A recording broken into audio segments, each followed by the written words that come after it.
Our next speaker is Arnold August. Arnold is based in Montreal. He's an author and journalist who has written 3 books on Cuba: Democracy in Cuba and the 1997-98 elections, Cuba and its neighbors, Democracy in Motion, and Cuba-US relations. And these books have been much praised and much relied on by activists and scholars around the world. Arnold's journalism has won a lot of awards, and it is published in English, Spanish, and French in North and South America, Europe, and the Middle East. So Arnold, the floor is yours. Thank you very much, Radhika. In our appeal for today's event, we indicate very clearly that we stand against the color revolution, or more precisely, color counter-revolution, as an integral part of US aggression against Cuba and thus endangering world peace. Now, I would like to just give one example, my example from Canada, about this issue of support for counter-revolution. But before saying so, I think it's important to take into account, once again, that on July 11th and 12th, there was very important violent activities that took place: plunder, looting, even attacks against state health facilities. This took place on July 11th and 12th. Now, let's get one other point. Of course, there are other factors that played into the demonstration. Errol Sanchez indicated that there are some confused people who participated. However, what I'm saying today, I'd like to concentrate on one specific point, on the question of Canada. Now, in Canada, we have a very peculiar and unfortunate situation whereby the Canadian dimension that used to be an important voice of the American left in Canada has changed radically over a short period of time lately. Now, they are, for example, on Cuba, which is sort of a litmus test, in my view, whether you're progressive or left or whatever. The Canadian Dimension has published 2 articles from Cuban dissidents in their website. So I deal with both of them. Let's deal with one first. It's called La Joven Cuba, which was reproduced, their article reproduced in Canadian Dimension. They say, in the one-party model of bureaucratic socialism, of course, the real and spontaneous participation of citizenry in political activity is not allowed. This discriminatory condition explains why, faced with the July 11th social outburst, the party reacted with brutality in an authoritarian way rather than politically. Wait a second. A week after the event, a very important political act took place. Helen was there, she can vouch for that, whereby 100,000 people in Havana demonstrated in support of its president and the Cuban Revolution and against the counter-revolution.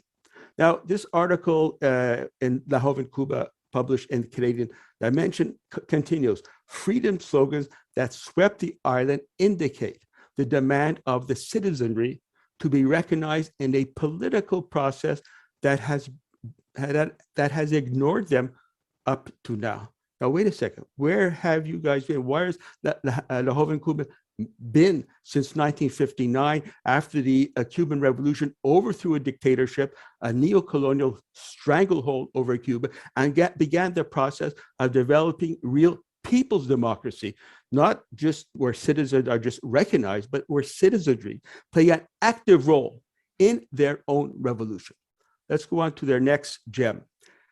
They say several governments and the European Union as a bloc have criticized the violent repression. Now, what were some of the other countries? Well, one of the other countries is Canada.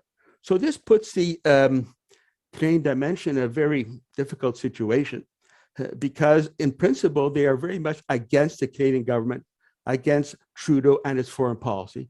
But by copying and pasting what the dissidents have to say about Cuba, they open themselves they are in a very difficult situation, because these dissidents, they love the Canadian government. They even more so love Trudeau just as much as they loved Obama before.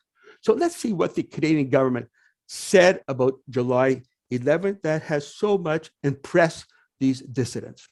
On July 12th, the Canadian Foreign Affairs said, it is closely monitoring the situation in Cuba, concerned by recent events, and urges all sides to exercise restraint and encourages all parties involved in the crisis to engage in peaceful and inclusive dialogue. Okay. July 15, Trudeau said, we're deeply concerned by the violent crackdown on protests by the Cuban regime. Mr. Trudeau, do you not have diplomatic relations with Cuba? Why do you suddenly calling it a regime in the same way that Trump and Biden does? Trudeau goes on, we condemn the arrest and repression by authorities of peaceful demonstration. We stand with the people of Cuba who want and deserve democracy, freedom, and respect. How nice of Canada. Now, on July 23rd, a phone call took place between Canada's Foreign Minister, Marc Garneau, and Cuba's Foreign Minister, Bruno Rodriguez. And the readout of that event by the Canadian government is as follows. Canada expressed its deep concern over the violent crackdown on protests in Cuba, particularly the repressive measures against peaceful protesters, journalists, activists, and arbitrary detention. So this is the position of the Canadian government. Now, let us deal with the second important dissident group whose article has been published in full by the Canadian Dimension. This one is called On Cuba. Here's what they say. If after these protests, the government insists that the only way to channel this unrest is through, they put this, established channels, in practice, that means that the avenues for handling these conflicts and needs 1 minute, Arnold. 1 minute. Closed off or unacceptably narrow. So I'll just close by saying this. The other thing that they say is that a social uprising occurs when society is already broken. This is very close to what Biden said, no? Saying that the Cuban state is a failed state. And the last thing I would like to say, it's important that this, what this dissident group said, that the words vandalism and criminals, these are words used by the Cuban government, have antecedents, for example, with what Chilean President Sebastián Piñera said, who also called people who demonstrated during social uprising as vandals and criminals. So here they are opening up a discussion, openly suggesting that Miguel Díaz-Canel is similar to dictators such as in Chile. Thank you very much.